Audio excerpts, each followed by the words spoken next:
صدق خلیل بھی ہے عشق، صبر حسین بھی ہے عشق، مارکہ وجود میں بدر و حنین بھی ہے عشق۔ کیسے بتاؤں آپ کو کہ کیا کیا حسین ہے، قطرہ ہے کائنات اور دریا حسین ہے۔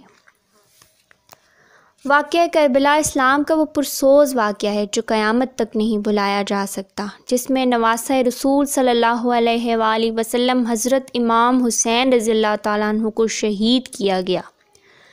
یزید خلیفہ کے مسند پر برجمان ہو چکا تھا، اور اس کے لیے اللہ اور اس کے رسول صلی اللہ علیہ وآلہ وسلم اور دین اسلام پر ڈٹ جانے والے حضرت امام حسین رضی اللہ تعالیٰ عنہ تھے، جنہوں نے اپنے نانا کے حق پر مر مٹنے اور اسے بچانے کی قسم کھا رکھی تھی۔ یزید سمجھ رہا تھا کہ اپنے والد اور بھائی کی شہادت کے بعد حضرت امام حسین رضی اللہ تعالیٰ عنہ کمزور ہو گئے ہیں۔ اس نے سوچا اپنی طاقت کو مزید بڑھانے اور حکومت کو مکمل طور پر اپنے قابو میں کرنے کے لیے آپ رضی اللہ تعالیٰ عنہ کو راستے سے ہٹانا ہوگا، لیکن اسے شاید معلوم نہیں تھا کہ سردار جنت کے لیے دنیا کی خلافت معنی نہیں رکھتی، اور دوسری طرف کوفہ والوں کے سینکڑوں خطوط حضرت امام حسین رضی اللہ تعالیٰ عنہ کو موصول ہوئے، جن میں یزید اور اس کے اہلکاروں کے مظالم بیان کیے جا رہے تھے، اور دین اسلام کو درگش خطرات سے بھی آگاہ کیا جا رہا تھا۔ آپ کو اطلاع ملی کہ کوفہ میں شراب نوشی عام ہو چکی ہے۔ اپنے والد امیر المومنین حضرت علی رضی اللہ تعالیٰ عنہ کی جائے شہادت پر جانے اور اپنے لوگوں کی رہنمائی کے لیے مدینہ سے کوفہ جانے کا فیصلہ کیا۔ چنانچہ 2.5 رجب سن 60 ہجری کو آپ اپنے 72 ساتھیوں کے ساتھ مدینہ سے کوفہ کی طرف روانہ ہوئے۔ براستہ مکہ حضرت امام حسین رضی اللہ تعالیٰ عنہ 18 اہل بیت اور 50 اصحاب کے ساتھ کربلا پہنچے۔ 8 ذی الحجہ کو آپ کو کوفہ والوں کی شکنی کا اندازہ اس وقت ہو چکا تھا جب آپ نے اپنے چچا زاد بھائی کی شہادت کی خبر سنی، لیکن آپ نے اپنا سفر جاری رکھا۔ شاید آپ اپنے نانا حضرت محمد صلی اللہ علیہ وآلہ وسلم کی اس پیشن گوئی کا انتظار کر رہے تھے جس کا ذکر حضرت محمد صلی اللہ علیہ وآلہ وسلم نے اپنی زوجہ ام المومنین حضرت سلمہ سے کیا تھا۔ بخاری شریف کی روایت کے مطابق آپ نے ام سلمہ کو مٹی دی اور کہا، یہ کربلا کی مٹی ہے، جب یہ سرخ ہو جائے تو سمجھ لینا میرے جگر کا گوشہ، میرے گھر کا پھول حسین ابن علی شہید کر دیا گیا ہے۔ کردار اہل ایمان، حسین معیار زندگانی، حسین قاسم کی کم نمائی، حسین اصغر کی بے زبانی، حسین سجاد کی خاموشی، ارے حسین دجلہ کا خشک ساحل، حسین صحرا کی بے قرانی، حسین زینب کی کسمہ پرسی، نہ پوچھ میرا حسین کیا ہے، نہ پوچھ میرا حسین کیا ہے۔ حضرت امام حسین رضی اللہ تعالیٰ عنہ اپنے اہل بیت کے ہمراہ 2 محرم الحرام 61 ہجری کو کربلا پہنچے۔ بعض روایات میں آتا ہے کہ جب آپ کی سواری کربلا پہنچی تو آپ کے گھوڑے پر ایک عجیب سی کیفیت طاری تھی، جیسے وہ آپ کو یہاں سے دور لے کر بھاگنا چاہتا ہو۔ آپ نے پوچھا یہ کون سا مقام ہے؟ تو معلوم ہوا یہ سرزمین کربلا ہے۔ آپ نے ارشاد فرمایا قافلوں کو یہاں روک دیا جائے، ہم یہاں قیام کریں گے۔ اصحاب نے آپ کے حکم کی تعمیل کی اور کربلا کے بنجر ریگستان میں خیمے لگا دیے گئے۔ آپ نے ریگستان کی طرف دیکھ کر اللہ پاک سے دعا کی، اے اللہ میرے نانا کے دین کی حفاظت فرما اور اسے زندہ اور آباد رکھ، آمین۔ آپ کو اطلاع مل چکی تھی کہ آپ کے چچا زاد بھائی مسلم بن عقیل، جن کو آپ نے اپنا سفیر بنا کر کوفہ بھیجا تھا، وہاں کے حالات معلوم کر کے آپ کو خبر دیں۔ ان کو انتہائی بے دردی کے ساتھ شہید کر دیا گیا۔ کوفہ کے لوگ جو آپ کو بار بار خطوط بھیج رہے تھے، وہ کوفہ کے گورنر ابن زیاد کے خوف و لالچ سے آپ کو تنہا چھوڑ چکے تھے، اور وہ کوفہ کی گلیوں سے بالکل ناواقف تھے۔ ابن زیاد کے ایک سپہ سالار نے ان کو امان کا وعدہ دے کر گرفتار کیا اور بعد میں ان کو کوفہ کے محل کے چھت سے دھکا دے کر شہید کیا گیا۔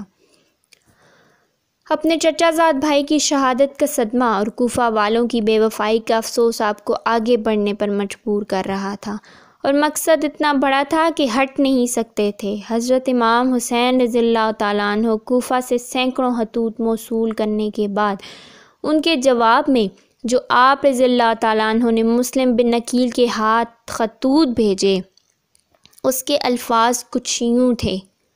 آپ نے فرمایا، میں اپنے خاندان کے بااعتماد چچا زاد بھائی کو آپ کی طرف بھیج رہا ہوں تاکہ وہ مجھے آپ لوگوں کے حالات سے آگاہ کرے۔ اگر اس نے مجھے یہ خبر دی کہ آپ وہی ہیں جنہوں نے مجھے خطوط لکھے تو میں آپ کے ہاں آؤں گا۔ امام صرف وہ ہے جو کتاب خدا پر عمل پیرا ہو، عدل قائم کرے، دین حق پر یقین رکھتا ہو اور اپنے آپ کو خدا کے لیے وقف کر دے۔ لیکن افسوس، سفیر حضرت امام رضی اللہ تعالیٰ عنہ مسلم بن عقیل کو شہید کر دیا گیا۔ خیمے لگ چکے تھے اور ترتیب کچھ یوں تھی کہ سب سے آگے پہلا خیمہ حضرت عباس رضی اللہ تعالیٰ عنہ کا تھا۔ حضرت عباس رضی اللہ تعالیٰ عنہ کا نام آتے ہی جو الفاظ ذہن میں آتے ہیں وہ ہیں وفا، سچائی، بہادری اور حق پر ڈٹ جانے والا۔ یہ ایسے شہید ہیں جو غازی کہلاتے ہیں۔ حضرت عباس رضی اللہ تعالیٰ عنہ حضرت علی رضی اللہ تعالیٰ عنہ کی دوسری بیوی ام البنین سے ہیں۔ حضرت عباس علمدار کربلا میں حضرت امام حسین رضی اللہ تعالیٰ عنہ کی فوج کے علمدار تھے۔ یزیدی فوج 3 محرم الحرام کو امام حسین رضی اللہ تعالیٰ عنہ کی فوج کے راستے میں پڑاؤ ڈال چکی تھی۔ حالات مزید کشیدگی کی طرف جا رہے تھے۔ حضرت امام حسین رضی اللہ تعالیٰ عنہ نے اپنے اصحاب اور اہل بیت کو اکٹھا کیا اور آپ نے فرمایا، میں آپ سب لوگوں سے بیعت اٹھاتا ہوں، آپ آزاد ہیں، جانا چاہیں تو جا سکتے ہیں۔ سب نے کہا، ہم آپ پر جان نثار کریں گے، خون کے آخری قطرے تک دین حق کے لیے لڑیں گے۔ یزید کی بیعت کا مطلب تھا کہ آپ کے اقدامات کی توسیع جس کا دین اسلام سے تعلق نہیں ہو سکتا، لہٰذا آپ کے پاس 2 راستے تھے، یا واپس چلے جائیں یا حق کے لیے لڑیں۔ لیکن معلوم ہوا کہ واپسی کا راستہ یزیدی فوج بند کر چکی ہے۔ اب صرف یا جنگ تھی یا یزید کے ہاتھ پہ بیعت۔ ابن زیاد قاضی کوفہ سے امام حسین رضی اللہ تعالیٰ عنہ کو باغی کہلا کر قتل کا فتویٰ لے چکا تھا، اور اس نے مزید فوج کربلا بھیج دی تاکہ یزید کی خوشنودی حاصل کر سکے۔ روایات کے مطابق حضرت امام حسین رضی اللہ تعالیٰ عنہ کے 72 افراد کے مقابلے میں ابن زیاد نے 4 محرم الحرام سن 61 ہجری کو بہت بڑی فوج کا لشکر لے کر کوفہ سے روانہ ہوا۔ آپ کے ساتھ یزیدی فوج کے مذاکرات جاری تھے۔ 7 محرم الحرام کو یزیدی فوج نے طاقت کے نشے میں مست ہو کر امام حسین رضی اللہ تعالیٰ عنہ کو پیغام بھیجا، آپ اپنے خیمے پانی کے قریب سے اٹھا لیں، اور راستے میں یزیدی فوج کو بٹھا دیا گیا۔ امام نے پانی بند کرنے کا یہ ظلم اس لیے برداشت کر لیا کہ لوگ بعد میں یہ نہ کہیں کہ آپ رضی اللہ تعالیٰ عنہ اور یزیدی فوج کا تنازع صرف پانی کا تھا، اور جس بات پر لڑائی ہوئی آپ نے ظلم برداشت کیا اور اپنے اصحاب کے ساتھ خیموں کو پانی سے دور لے گئے۔ تپتے صحرا میں سب لوگ پیاس سے تڑپنے لگے۔ لوگوں نے پانی کا تقاضا کیا، لیکن یزیدی فوج نے عوام پر پانی بند کر دیا۔ بچوں سے زیادہ دین اسلام کی فکر تھی کہ یہ کن ظالموں کے ہاتھ اقتدار آ گیا ہے۔ یہ لوگ زمانہ جاہلیت سے زیادہ خطرناک اور گمراہ تھے۔ امام کسی صورت بھی یزید کے ہاتھ پر بیعت کرنے کے لیے تیار نہ تھے۔ امام نے فرمایا، ہمارا راستہ چھوڑ دو، ہم کوفہ یا کہیں اور چلے جائیں گے۔ لیکن یزیدی فوج کسی بدقسمت جانور کی طرح طاقت کے نشے میں چور تھی۔ اس کے سربراہ نے کہا، آپ یا تو بیعت کر لیں یا جنگ کے لیے تیار ہو جائیں۔ 9 محرم الحرام کو یزید کے ساتھ میدان کربلا میں داخل ہوا۔ 9 محرم الحرام کو یزید کی فوج میں مزید جنگجو شامل کر دیے گئے۔ آپ کے 72 جانثاروں سے جنگ کرنے کے لیے میدان میں آئے۔ شمر نے میدان میں آتے ہی مکاری کا استعمال کیا۔ حضرت عباس رضی اللہ تعالیٰ عنہ اور ان کے بھائیوں کے نام اعمال نامہ بھجوایا کہ آپ اس اطلاعی سے الگ ہو جائیں، آپ کو امان ہے۔ شمر نے کہا، آپ کی والدہ میرے قبیلے سے تھی اور اس رشتے سے میں آپ کا ماموں لگتا ہوں، لہٰذا آپ کے بھائیوں سمیت امان دیتا ہوں، آپ جہاں جانا چاہیں جا سکتے ہیں۔ حضرت عباس رضی اللہ تعالیٰ عنہ، جن کا نام ہی وفا کا پیکر ہے، وہ کہاں ایسی باتوں میں آ کر اپنے بھائی کو چھوڑنے والے تھے۔ آپ کی ماں کا ذکر آیا تو حضرت عباس رضی اللہ تعالیٰ عنہ نے شمر کو کہا، او ملوم، اپنی ناپاک زبان سے میری ماں کا نام مت لو۔ انہی کی تربیت اور حکم کی وجہ سے میں آج یہاں موجود ہوں۔ 9 محرم الحرام کی رات حضرت امام حسین رضی اللہ تعالیٰ عنہ کو یقین ہو گیا کہ یزیدی فوج آپ کے خون بہانے کے در پر تھے۔ اپنے تمام اصحاب اور اہل بیت کو اکٹھا کیا اور فرمایا، آپ میں سے جو جانا چاہے وہ جا سکتا ہے۔ دشمن اپنے لیے جہنم خریدنا چاہتا ہے، میری خواہش ہے کہ میرے نانا کے امتی جہنم سے بچ جائیں، لیکن وہ ہمارے خون کے پیاسے ہیں۔ روایت میں آتا ہے کہ حضرت امام حسین رضی اللہ تعالیٰ عنہ نے روشنی مدھم کرا دی، اگر کوئی جانا چاہے تو چلا جائے۔ کچھ دیر بعد آپ نے اپنے باوفا بھائی اور ساتھی کو کہا، عباس روشنی بڑھا دو، یعنی امام حسین رضی اللہ تعالیٰ عنہ کو یقین تھا کہ یہ میرا اپنا مجھے اکیلا نہیں چھوڑے گا۔ 10 محرم الحرام کو سورج طلوع ہوا اور اصحاب اور اہل بیت نے رات جاگ کر گزاری تھی، سب لوگ پیاس سے نڈھال تھے۔ 7 محرم الحرام کی شام سے حضرت عباس رضی اللہ تعالیٰ عنہ حضرت امام حسین رضی اللہ تعالیٰ عنہ کے حکم سے اپنی چند ساتھیوں کے ساتھ یزیدی فوج کو دھکیلتے ہوئے چند افراد کے ساتھ پانی کا مشیزہ بھر آئے تھے، لیکن 10 محرم کو فوج کئی گنا بڑھ چکی تھی۔ شمر راستے میں حائل تھا، پیاسے بچوں کی ڈوبتی چیخوں اور سسکیوں سے ماحول پرشوب تھا۔